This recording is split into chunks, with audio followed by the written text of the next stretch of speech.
Good morning, my friends. I am sitting here on my beautiful back porch in the beautiful morning sun, and I just wanted to share a few of my thoughts with you about the book of Revelation. Maybe this is helpful, maybe not. If not, just let it go. But if it is, I hope it's a blessing to you.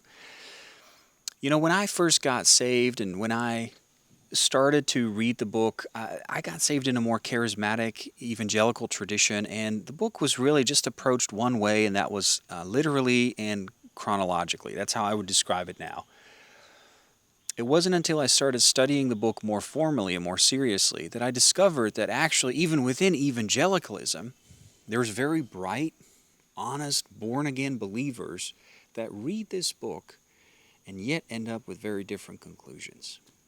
Now that was fascinating to me because it made me kind of realize, like, okay, so I don't have to be, if I don't fully understand this book, if I don't fully grasp it, that doesn't mean I'm a bad Christian. That doesn't mean I'm a bad believer, right? Because there's all these other great believers that also are still figuring this out, apparently. So anyway, in the process of all that, I discovered a few things about the book, and I don't intend to argue that I know everything there is to know, or that I have all wisdom, but there are a few things that have really helped me as I read it, as I approach it, as I pray through it, um, and that I wanted to share with you. And one of those things, the first part, is that the book of Revelation really is a tapestry. It's a weaving of three different genres of writing. That's important. The Bible has come to us in written form, so by definition, it's a work of literature. It's inspired by the Spirit of God, but it is written in a certain time and context in a certain way. The book of Revelation is, first of all, a letter. It's a letter written to actual seven historical churches in Asia Minor. These churches actually existed. It's not just chapters 2 and 3. That's the letter part that I was always taught. No, the whole book is the letter. The whole book, chapters 1 to 22, it is all of that is the letter to the churches. It has an address, it has a sender, it has a closing statement, it has warnings and instructions. This book is a letter written to a specific churches. Secondly, the book is clearly prophetic. It's a prophecy. I mean, John has this major, we would call it a theophany. He has this major encounter with the Lord of glory in all of his glory. It says, like, that Jesus' garment, it was white as snow, I think it says. And then his eyes were like flaming fire. His voice was like a trumpet. His face shone like the sun, like the noonday sun, which I have over here. It was a glorious sight. It was so powerful that John fell at his feet as dead. He could only worship him. This is the mark of a prophetic encounter that we've seen throughout the Bible, and that is usually the beginning of the journey of a prophet. And whether it's a vision of the throne room in the book of Isaiah, or it's a vision of the four mystical creatures around the throne that Ezekiel saw, it's an encounter with the risen Lord. It's also prophetic because of the about 400 verses that are in the book. 275 have clear allusions to Old Testament prophecy. So that means that John is constantly referring and building on Isaiah, Jeremiah, Ezekiel, Daniel, Zechariah, and others.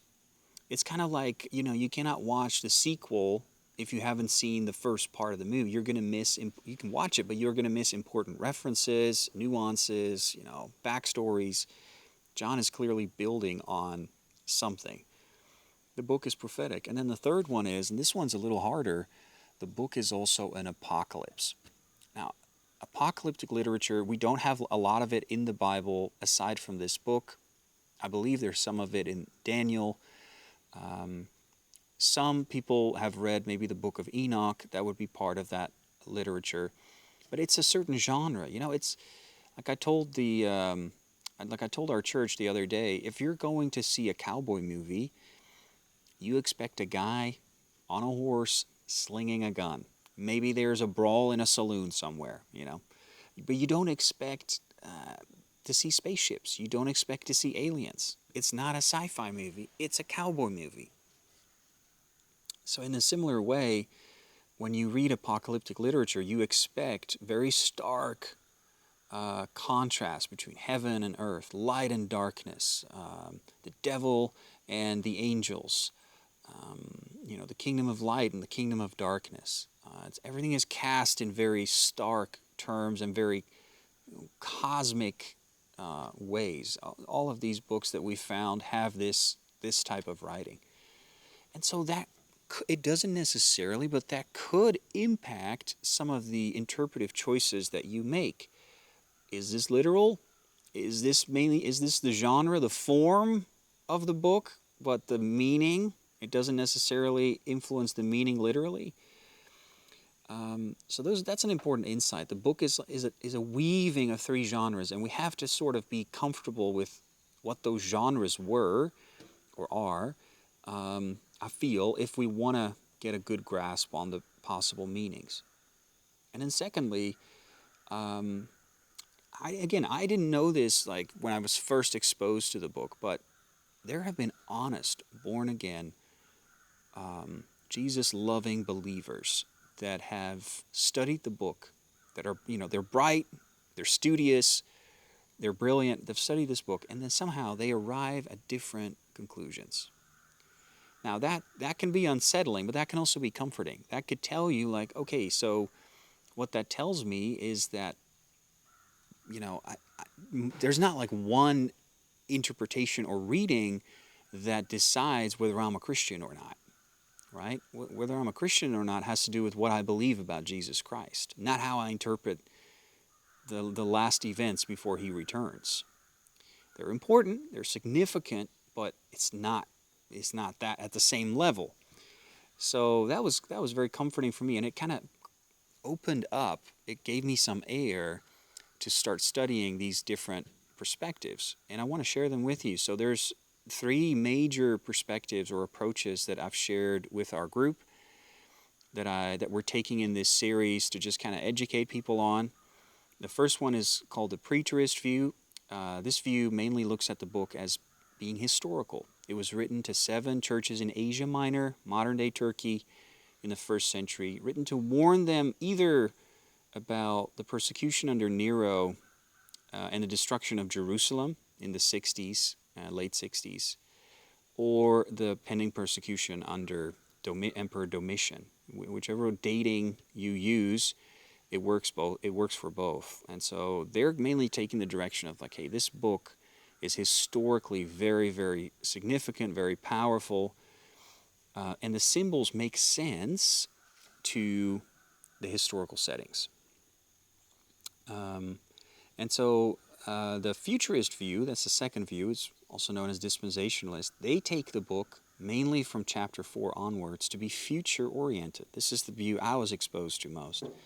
That chapter 4, the throne room scene, is kind of the beginning of the end-time tribulation. The Antichrist coming on. Maybe the rapture's thrown in there. That whole sequence starts in chapter 4. It's very future-oriented, and so the book is read way more literal instead of symbolic.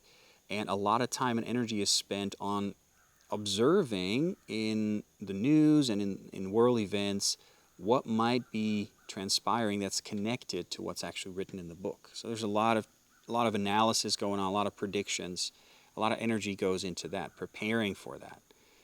And then the last view is the timeless truth, or the symbolic or literary view. And it basically says, no, it's kind of a fool's errand to try to pinpoint historical events. What we need to do is we need to look at the timeless spiritual lessons that John is trying to communicate through symbolic language to us. The fight between good and evil, between the kingdom of light and the kingdom of darkness. The fact that there's a spiritual battle going on that we're all being influenced by and may be unaware of, that's coming through local influences, but also through influences from Rome, from the empire, the ambition of the empire, and also spiritually, just in our universe, in the cosmos, there are forces of evil that work against the purposes of God. So this is kind of timeless. This applies to every church age until Christ returns, right? All those views affirm that, Jesus died for our sins, that he's the Son of God, that he rose again from the dead, that he's going to return one day. They all affirm that. They just arrive at different conclusions about the meaning of this book. So anyway, that was super helpful for me to discover. If you want to learn more about, specifically in these chapters, what kind of approaches people have taken, how they interpret, how would you read it historically, how would you read it future-oriented, check out some of our services that we're posting on our YouTube channel. We'll have it on there. We're going to touch on that a little bit every week. And as always, feel free to comment or reach out to us. We'd love to hear from you. God bless you as you study this strange, imaginative, and I think also beautiful Jesus-y type of book. All right. God bless you. Have a great day.